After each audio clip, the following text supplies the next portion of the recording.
एक बहन आगरा से वृंदावन जाती थी। कहां से?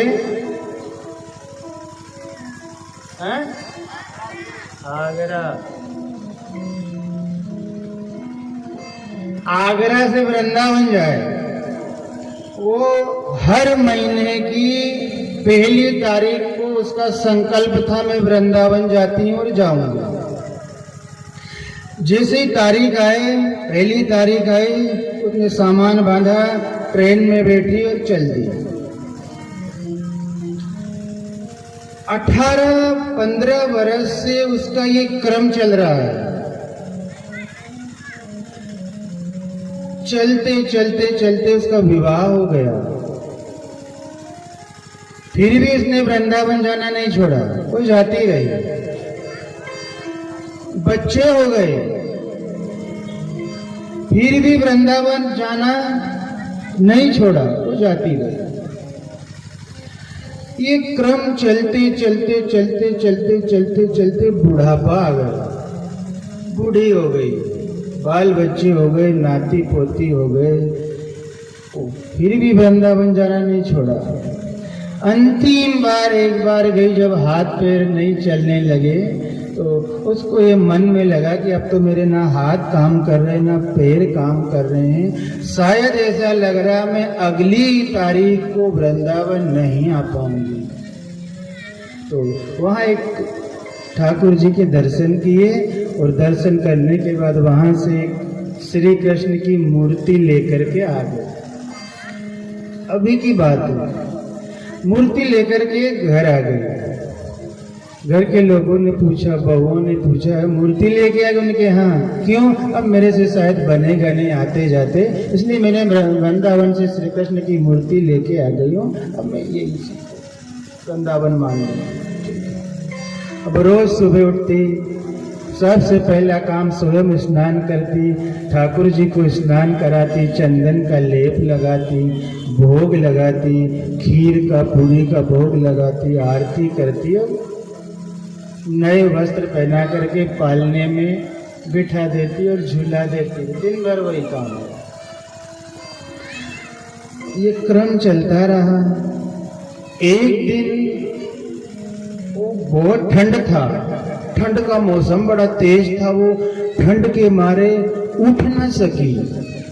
तो बिस्तर से सोए सोए उस बुढ़िया ने आवाज दी, बहू मैं थक गई, आज मेरे से शायद उठते बैठते नहीं बन रहा है, तू एक काम कर, श्री कृष्ण को नहला दे, चंदन का लेप लगा दे और भोग लगा के पालने में बिठा दे और झूला दे दे।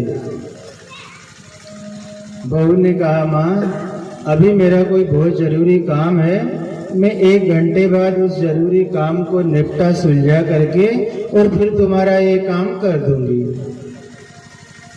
वो बेचारी घबरा गई, संबंध था, बहू से मना कर दिया, मेरा दुनिया घर का जो भी काम हो सब को एक तरफ रख दो, पहला काम श्री कृष्ण का होना चाहिए। तू चाहे श्री कृष्ण के कारण कोई काम बाधा नहीं आना चाहिए, तू सब काम रोक और श्री कृष्ण को पहले नहला और पालने में जुड़ा।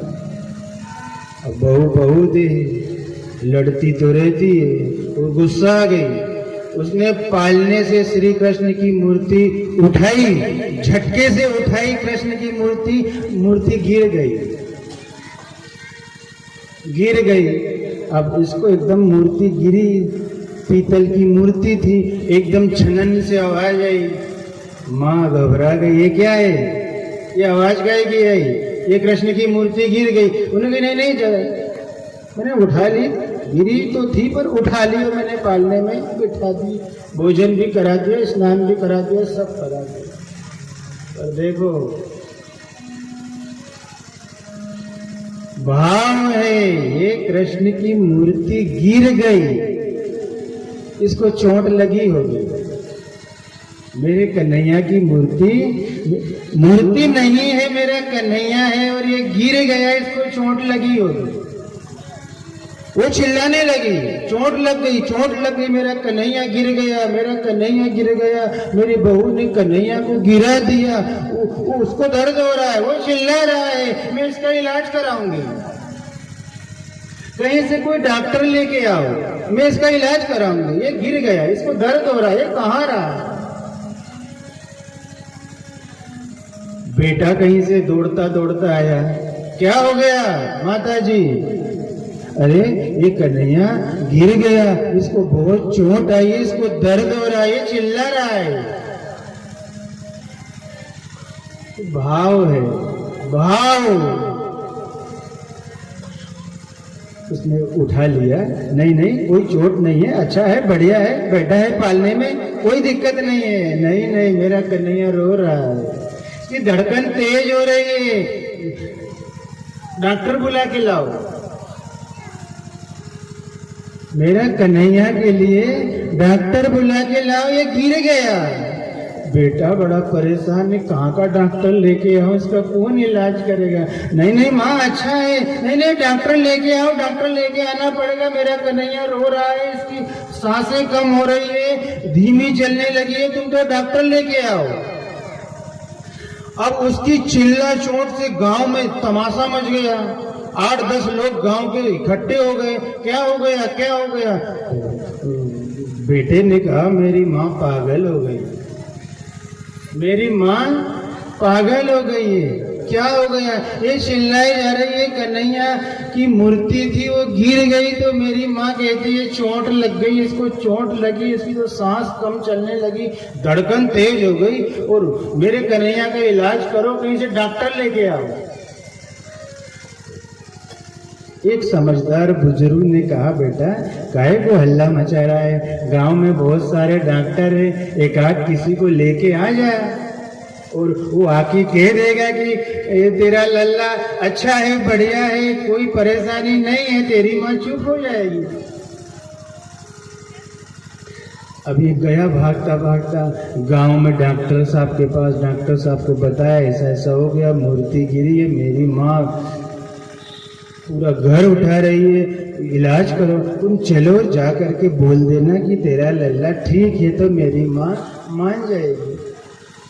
अब डॉक्टर साहब आए, देखो भाव भाव ही एक सार है, भाव से मुझको भजे उसका बेड़ा पार, भाव इलाज करो। अब डॉक्टर आया, बैठा, क्या हुआ अम्मा जी? मेरा लल्ला गिर गया, धड़कन तेज हो गई, इलाज कर दे।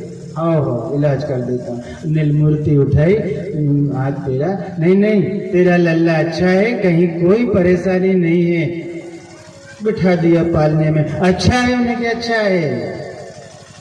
वो बुढ़िया माँ है, अच्छा नहीं है वो। मैंने सुना, मैं देखती थी तुम डॉक्टर लोग एक कान में कुछ फंसा के और हृदय में लगाते हो, ऐसा मैंने देखा है, तू लगा के देख।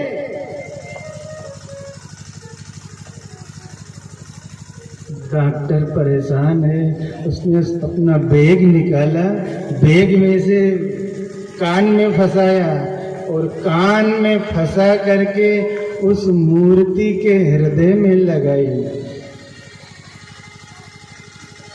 मूर्ति के हृदय में जैसे ही लगा, क्यों क्या बोलते उसको,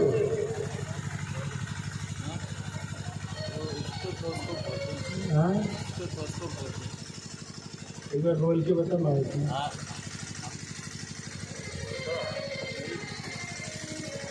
लगाया, डॉक्टर ने निकाला और निकाल करके उसके हृदय में लगाया। जैसे हृदय में लगा, और धड़ धड़ धड़ धड़ धड़ धड़ धड़ की मूर्ति से आवाज आए। वो फिर उसको बाहर कर दे, आवाज बंद हो जाए। उसने अपने ठोका, इधर उधर मारा, कहीं ये बिगड़ तो नहीं गया, ये धड़ धड़ धड़ धड़ की आवाज क्यों आई? फिर लगाए तो फिर आवाज आए, फिर बाहर कर दे तो फिर आवाज बंद हो जाए। वो घबरा गया, बेटे को बुलाया, अरे ये मूर्ति आवाज करे, इसकी तो वास्तव में धड़कन तेज हो गई है। जैसे कोई पेशेंट कोई गिर जाए, कोई घटना हो जाए, कोई दुर्घटना हो जाए तो धड़कन तेज हो जाती है, श्वास फूलने लग जाती है। वो डॉक्टर ने पाया श्री कृष्ण की मूर्ति धड़क रही है, धड़ धड़ धड़।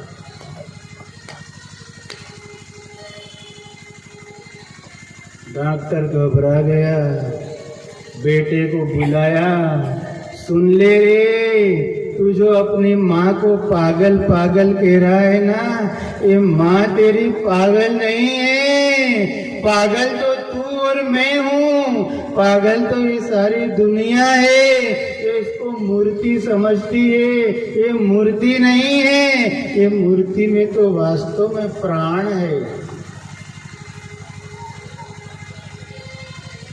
थी तो मूर्ति तांबे की जो बुढ़िया ने खरीद के लाई थी, पर बुढ़िया के भाव ने, बुढ़िया की भावना ने उस तांबे की मूर्ति में प्राण डाल दिए।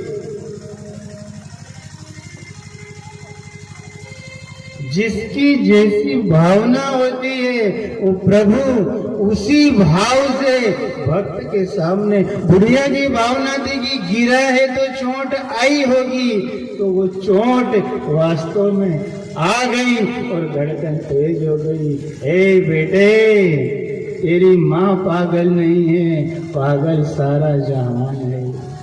बनवारी तेरी माँ नहीं पागल, बनवारी तेरी माँ नहीं पागल, पागल सारा जहां। भगत के बस में है भगवान, भगत के बस में है भगवान, भगत के बस में है भगवान, भगत के बस में है भगवान।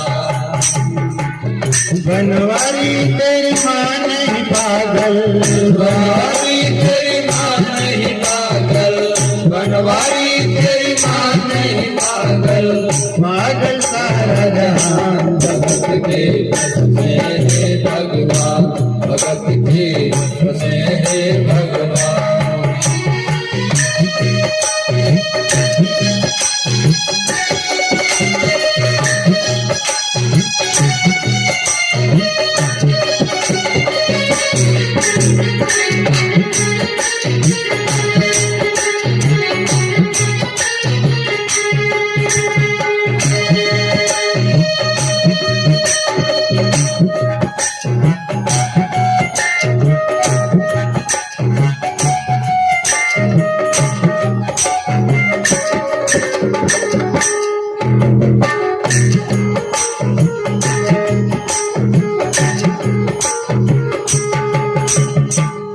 हर घर में भगवान की फोटो लगा के रखना। वो खाली फोटो नहीं है, वो परिवार का एक सदस्य मान करके रखना। ऐसा नहीं है कागज पन्ने की फोटो रखी है, ना जाने वो फोटो कब आपके घर की, आपके परिवार की बड़ी से बड़ी समस्या को निपटा देगी। सुबह शाम को आरती करना। कई घर में देखे आरती हो रही है, बच्चे से कह दीजिए आरती करिया, बेटी से कह दीजिए आरती करिया, हम पलंग पे पड़े नहीं।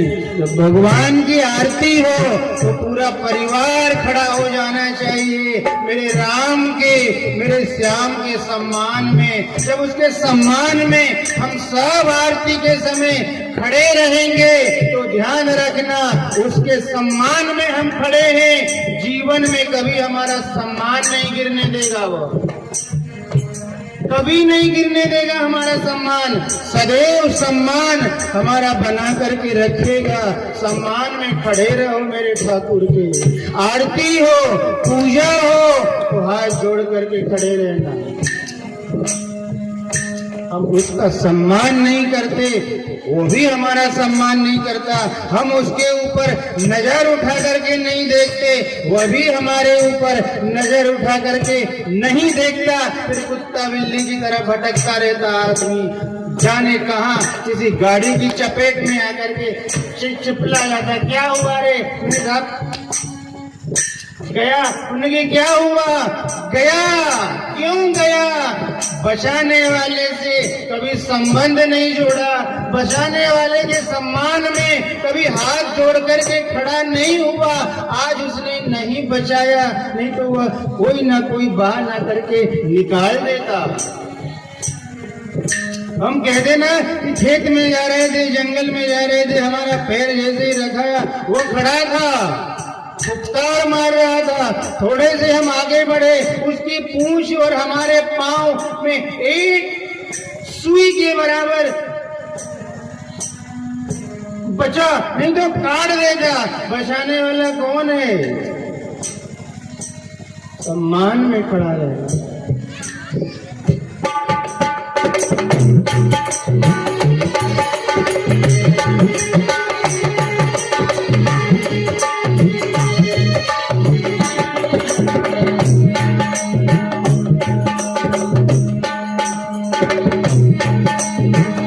भगत के रस में है भगवान, भगत के रस में है भगवान। बनवारी तेरी माँ नहीं पागल, बनवारी